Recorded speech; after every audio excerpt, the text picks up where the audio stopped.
Hello, my name is Gregg Braden, and I'd like to welcome you to this very special presentation of Missing Links, Simulation by Design. Are we living in a virtual reality?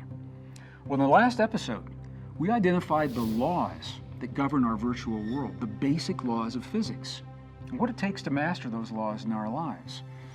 When we consider these understandings and we merge them with everything else that we've learned throughout this entire series, well, it's enough to make our heads spin with possibilities, and suddenly we have a new way of thinking, a new vocabulary to describe our relationship to the world and to life itself. The implications, they're staggering, and the questions are endless.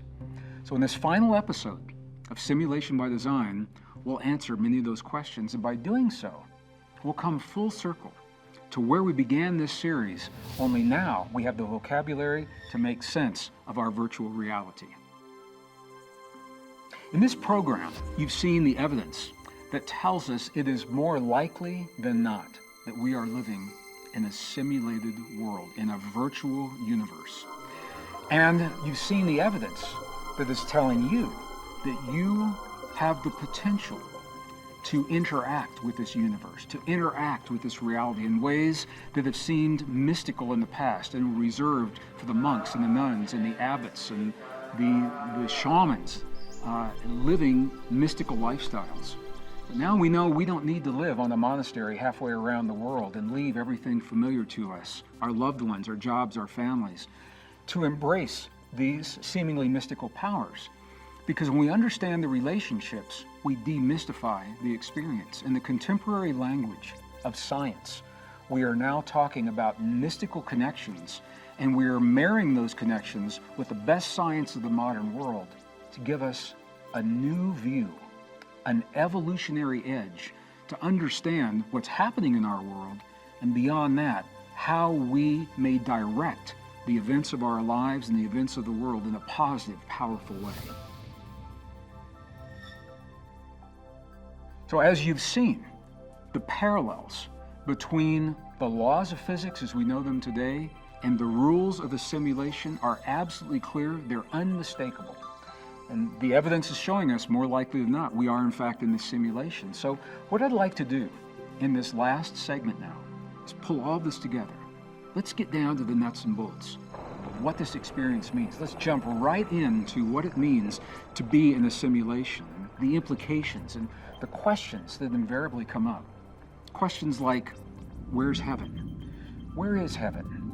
When we think about our simulation, and we think of the descriptions of heaven, the word itself was left to us about 2,500 years ago. What does that mean to us in terms of the simulation? Well, the simulation is a localized experience, but it tells us we're not really here. You're not really here. We exist somewhere outside of the simulation, and we are projecting our energetic body, what we call our spirit or our soul or our avatar, into this experience so that we can learn something here that apparently we cannot learn where we've come from and that apparently we're going to need wherever we are going. Now, this is a really, really powerful concept. The idea that we are not here, and the biology actually supports it. What the biology is showing us is that our cells receive information that defines who we are. The surface of the cells, the receptors, receive this information. And that's why when we take our cells and we put them into the body of another person through an organ transplant, for example, that person rejects the cells because it's not them. We have an identity. That identity begins somewhere beyond our simulation. And in terms of the ancient texts, that is what was called heaven. When we leave our simulation, we shift our consciousness. We go back to where it is that we came from. And for me, I believe that, and I think it's really good news. It means that we will see our friends and our loved ones again on the other side, what is called the veil, on the other side of that veil. And I hope that there's a time on that other side that we can look back and review everything we've done in this world and hopefully laugh about some of the mistakes that we've made while we were trying to learn about ourselves in this simulation. So heaven, I believe, is the ancient word for the world that we live in, that exists on the other side, outside of the simulation that we find ourselves in right now. So the next question, what does that mean for death? Where do we go when we die? If this simulation theory works the way that the science suggests and the way that I believe that the evidence is directing us, it's really good news, because it means when we die, what we call death is the end of this representation of us in this limited simulation, what we call our avatar, just as we're seeing portrayed in the films, in the media. Again, consciousness reminding us of ourselves, communicating with us, informing us of the reality of our world, consciously and subconsciously. So when we die, this avatar no longer exists in the physical realm, but our essence that we've projected continues in the realm outside, perhaps in another physical body. So once again, we think back, what is the purpose of the simulation? Simulation is to learn a new way of being in a realm that is relatively safe, because we need that way of being when we go to another place. So if we are individually, collectively, outside of our simulation, we're in a control room somewhere, we're in some kind of a technological environment, we'll talk about this in just a few minutes, where whatever has happened in our world is telling us that we need to learn a new way of being. Here we are in this situation, and we are learning what we're learning. One of the things that I find really interesting is the concept of time. You know, I think you know that astronauts, for example, when they travel, they age differently. Their bodies age differently than we do here on Earth. This is about Einstein's theory of relativity. So the thinking is that in the future, when we have astronauts that leave the Earth, leave the moon, and go deep into the solar system, and maybe even beyond, that they will age slower than their husbands, wives, families, their children here on Earth. And if they should ever return, they would actually be younger, and those that they've left behind would be older. That tells us that our simulation, the relationship with time in our simulation, what seems like a lifetime to us, what seems like 100 years, may only be a few moments of time in the control room, outside of our simulation. That it's all relative in terms of the way we think about this. The idea of God comes up a lot when we talk about simulation. And once again, I'm going to just invite you to think about this. We are now talking about this very, very deep concept in this contemporary language. But those who understood this simulation, those who understood that we're here temporarily learning something and that we're going to go to another world, how in the world would they have shared this with the people of their time 2,000, 2,500, 3,000, 5,000 years ago? When we look into the ancient texts, and I've spent much of my adult life searching not only the contemporary texts, but also the mystical texts and the texts that have been relegated to mystical texts because they were deleted from the contemporary canon of the Bible, for example. And not only the Christian Bible, but the Hebrew Bible, beyond the Torah, beyond the first 5 books, Genesis, Exodus, Leviticus, Numbers, and Deuteronomy. There are other Hebrew texts that were also edited and relegated to mystical texts. They're not part of the contemporary canon. So when we go back and we look at those deleted texts and the way that they were condensed, we see a story, and the story tells us that in the beginning, so whether you think the natural beginning of the Big Bang or you think the beginning of our simulation, in the beginning, there was a prime creator, and that is the idea of God. But the texts also tell us that God did not create us. God created the environment. God created the universe. But when you go into those mystical texts, it says that humans were created by groups. It says when they created the first humans. And it goes on to describe in the book of the Haggadah, for example, one of the Gnostic texts of the Mandaeans. They created, and when you go into the deleted text in the Christian Bible, they created the first humans. And what I find even more interesting is that when those texts talk about the creation of humans, they say that a very specific formula of human had to be created to hold the energy of the soul or the spirit in this realm. Now, what does that mean? When we think now about a simulation, we know that it takes a certain genetic makeup to hold the energy of the spirit or the soul, the consciousness that we bring into this world, and apparently not any old formula of DNA was up to the task. So when we look into our past and we find forms of life that were perhaps not as conscious, not as evolved as us, in the simulation idea, these are the forms of life. The first forms, they were the early attempts to create the avatars in this simulated world, but their genetic makeup was not strong enough to hold the energy of the soul. You and I are the product of a genetic formula, a very specific form of DNA, and apparently it is this form that's required to hold the energy of the soul in this simulation experience so that we could have the experiences, learn what we're learning, and maintain the consciousness that we have as we go through our experience. So once again, what we're doing is we're taking these very ancient ideas and we're rethinking them with a contemporary language based on what the best science of the modern world is now suggesting is the reality that we're experiencing. So heaven, where do we go when we die? What is God? All of these now take on a new meaning. God, whoever God is, apparently is the architect that was a primary designer of this simulation.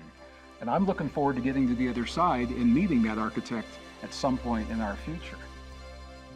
Perhaps the biggest question that comes up when I have conversations with other scientists and people about what you and I are doing right now, considering the possibility of this simulation, this virtual environment, the big question is, how long could this simulation possibly last? How does it end? What could cause it to end?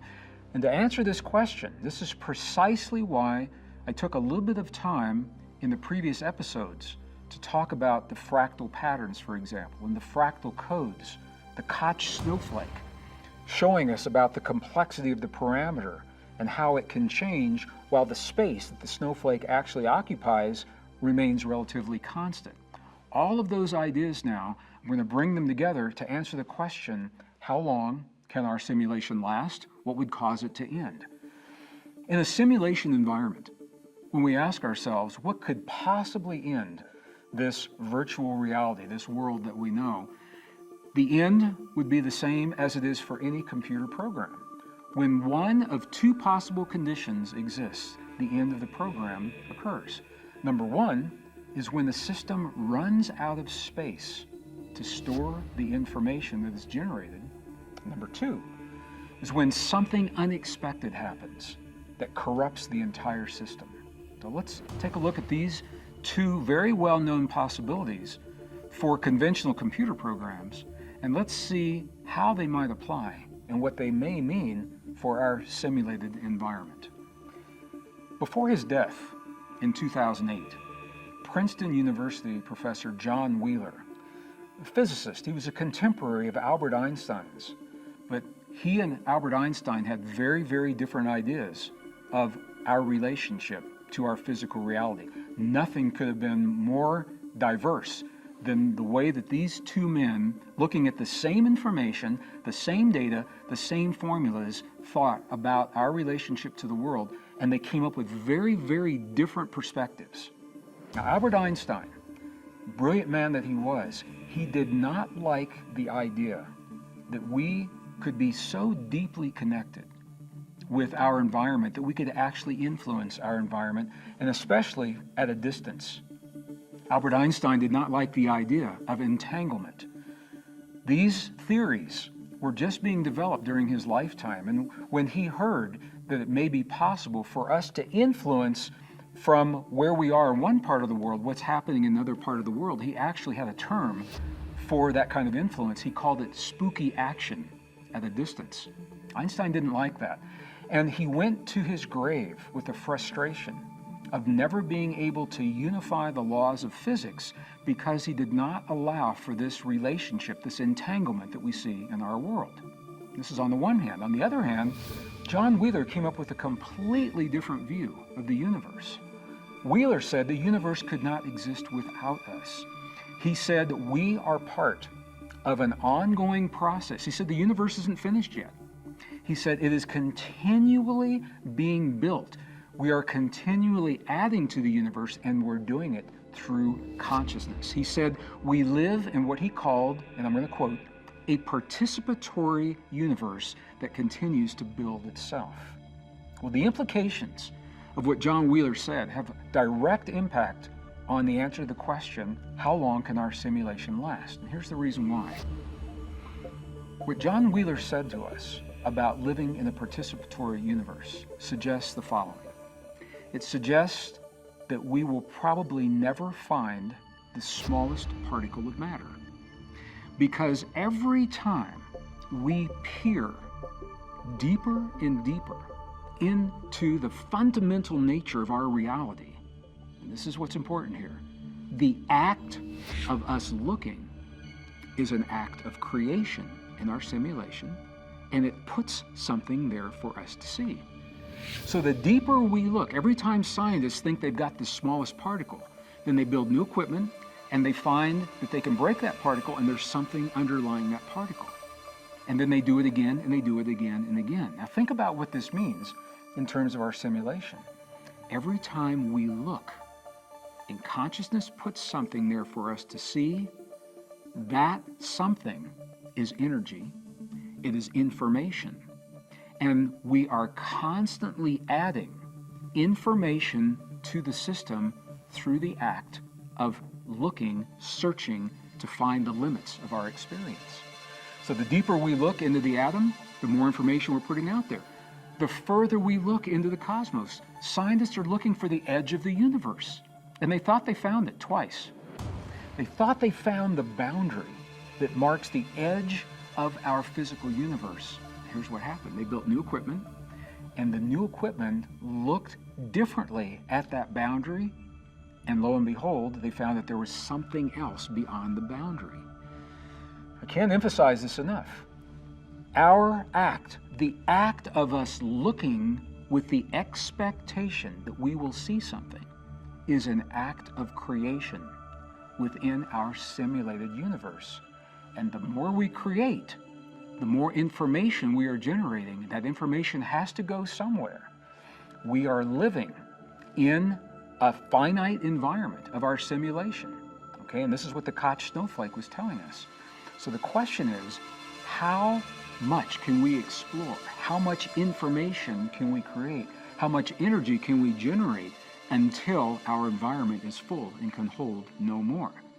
And when we reach that point, and I don't know if it's in the near future or in the distant future, but what the fractal code tells us is that at some point, remember the Koch snowflake, it said we can generate complexity, but when it comes to the actual space that the snowflake takes, it levels out. It doesn't go on forever. When we reach that level, that suggests that our simulation would come to an end. And this is really interesting because scientists are telling us now that we are doubling the amount of information that comes to us. And at least every year we are doubling what we have known. It took 5,000 years for the first doubling. And now the second and third and fourth, we're doubling every year. So it means that we are generating more information, more energy than we ever have in the past. How long can we do that before our simulation is full, before the storage device? I don't think it's a hard drive. I think we will have transcended the hard drives by the time this simulation is understood. But whatever it is that's generating this information, how much energy can it hold? So for the first time in human history, we have a reason to question how much information can we generate and store in the field that connects all things before that field actually reaches capacity. I don't know the answer now, but I think we're going to find out within our lifetimes. The very fact that we are in a simulation tells us something very, very powerful. It tells us, because we are here, that we are either near or that we've already reached a place in our evolutionary process where we need a simulation. We are already at a place where we need to find a new way of being, a new way of living, a new way of thinking. Now, it may be because of a climate change. Maybe we are an advanced civilization. We are an advanced society living right here on planet Earth, or maybe some other world. And we've experienced climate change. And we did not know how to address it. And the planet is no longer hospitable for that reason. Or maybe we've had a pandemic disease, or maybe we've had an atomic war. Maybe we're close to one of these, and we are searching. We are simulating environments, searching for ways so that we can avoid these great crises in our lives. And when I've said this to people in the past, I've had this conversation. I've said it to large audiences, I've said it one-on-one.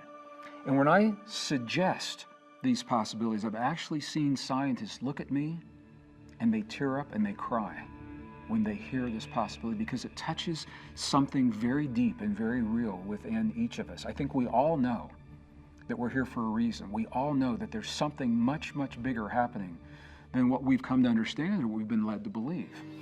So I'm sharing the possibilities that the evidence suggests. The possibility of running out of space in our simulation.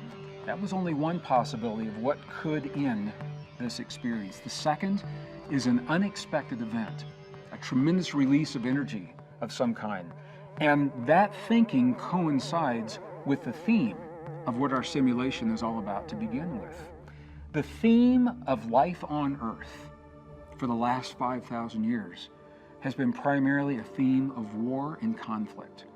For over 5,000 years, humans have almost continuously been in conflict to one degree or another, in one form or another. And the consistency of that experience suggests that it must play a powerful role in our simulation and why we're here to begin with.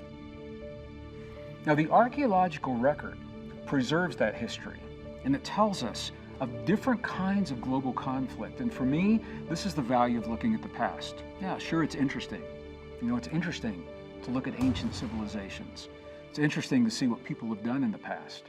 For me as a scientist, the value of looking into the past is to recognize the patterns, the trends, and the cycles of those who have come before us, and to compare those to where we are today and ask ourselves, are we repeating those trends? Are we repeating the patterns? Are we repeating the cycles? And it would make sense if the answer is yes, now that we understand the fractal code and Newton's laws of energy, because the fractal code says that we will continue those patterns until something in the variable changes. And Newton's law tells us that once the energy is set into motion, that same energy is going to continue until something changes the energy. So if there's a thinking of conflict, if there's a fear that there's not enough, of scarcity, if there is a fear of the unknown, a fear of other people, a fear of what those people's lives mean to us, and if that fear is so ancient and so primal that it is played out in every civilization for the last 5,000 years and beyond, then it makes sense that this idea of conflict and war would be a primary reason for us to be in this simulation. And the archaeology supports this. If Bostrom's mathematic arguments are correct, the fact that we're here today asking these questions, it's good news, because it implies that we have the wisdom to recognize we're at a point where we need to ask these questions. It tells us there is a need for this simulation. So these are big ideas, and I know they are. And I'm bringing them together now at the close of this series because we have the vocabulary and we have a new context within which to share these ideas. So what I'd like to do now is give you a specific example of what I'm talking about, this pattern of conflict and whether or not repeating the cycles. I'm going to use archaeology, contemporary archaeology, to do this. There was an archaeological discovery that was made in the mid-20th century. Very mysterious, very powerful discovery. It's very controversial today. And it is in the region that is now called Pakistan. It used to be India before the division happened and in the disputed areas between India and Pakistan in the Kashmir area. There's evidence of an advanced technological society, an advanced technological civilization. They had hot and cold running water. They had flush toilets. They had stained glass windows. They had advanced mathematics. They had beautiful, beautiful art. And this advanced civilization came to an abrupt end. And we know that because of what was left behind.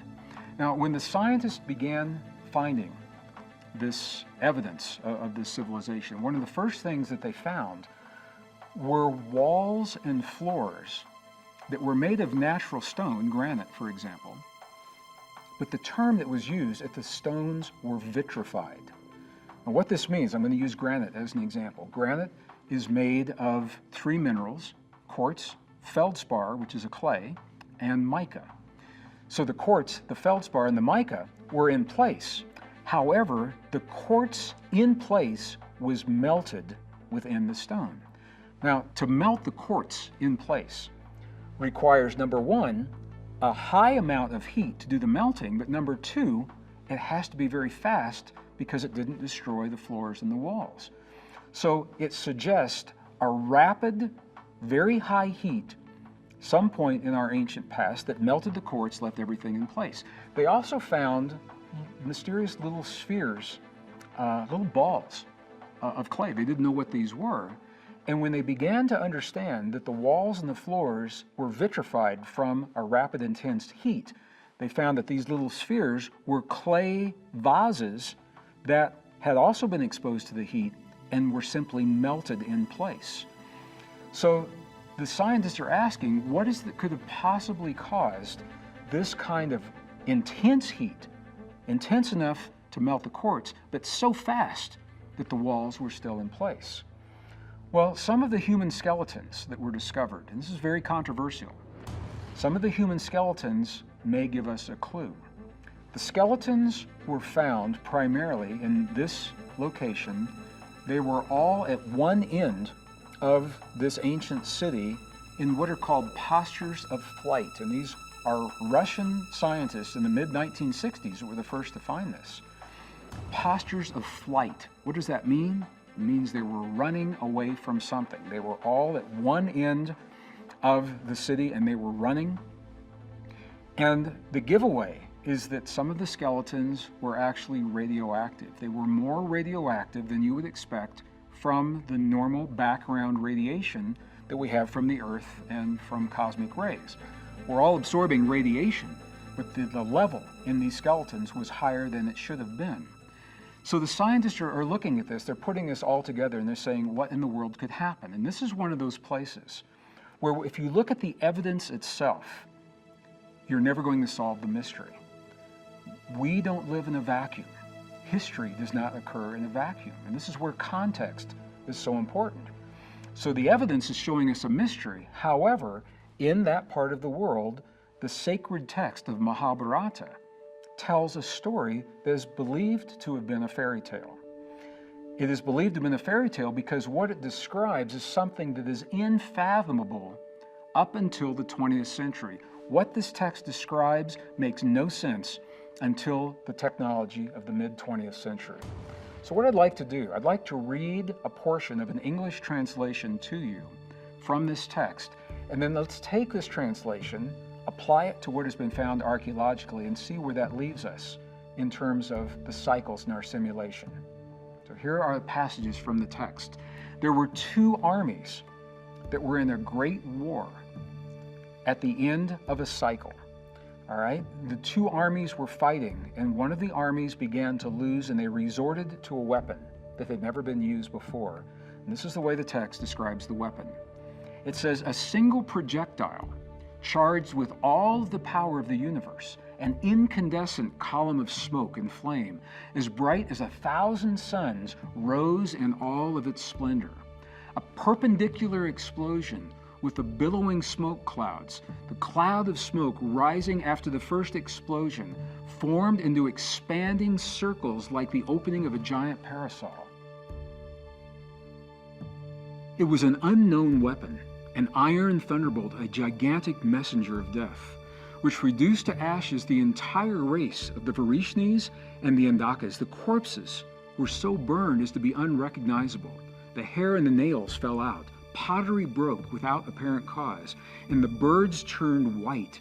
After a few hours, all foodstuffs were infected, and to escape from this fire, the soldiers threw themselves into the streams to wash themselves and their equipment. So the description that you've just heard is from an ancient text. However, what it describes sounds very much like a contemporary description of the unthinkable, of a nuclear explosion happening sometime in our ancient past. Is it possible? Is it possible that these advanced civilizations that we now know are cyclic, that have risen and fallen in the past, that had electricity, that had hot and cold running water and flush toilets and stained glass windows and advanced mathematics of the cosmos and of nature itself, is it possible that they began a path that we are following now? Are we the first atomic civilization, or has there been one before us? Well, the father of the modern nuclear program, Robert Oppenheimer, was asked this very question in an interview that he was doing at Rochester University.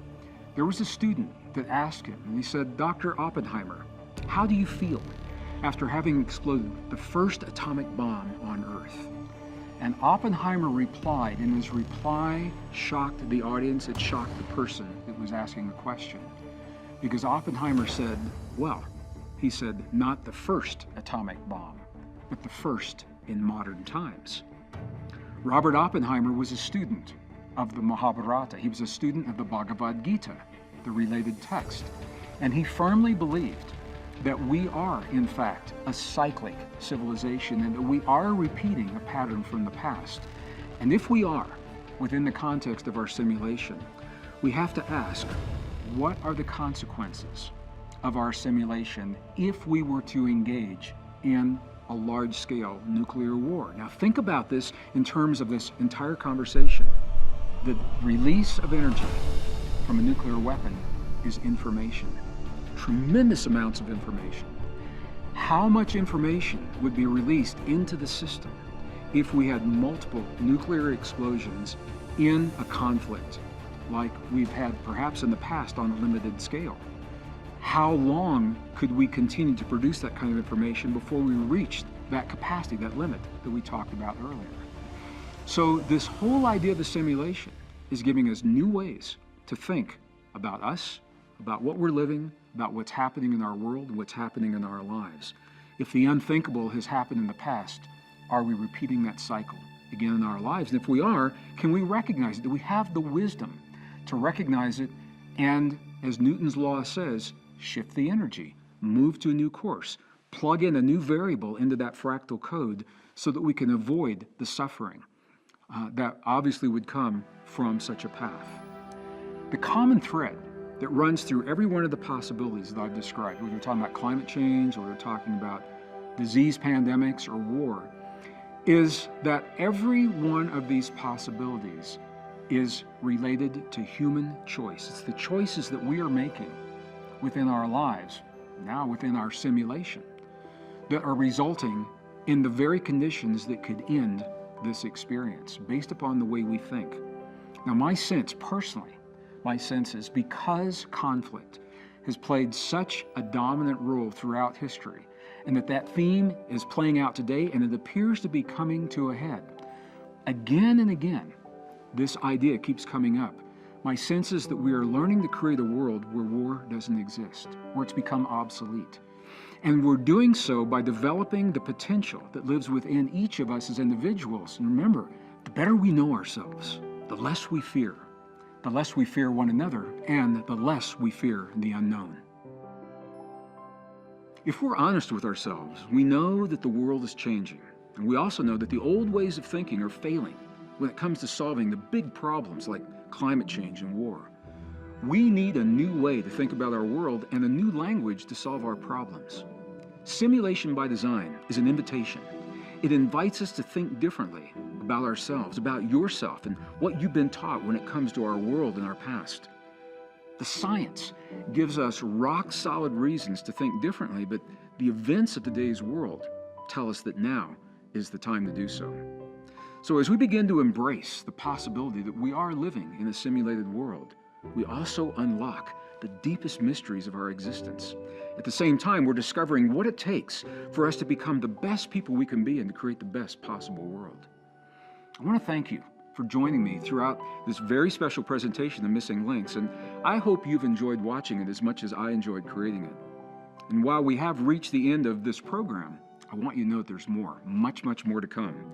So be sure to tune in to the all-new Missing Links for the discoveries that reveal the deepest truths of our origin, history, our destiny, and our fate. Until then, thank you for watching.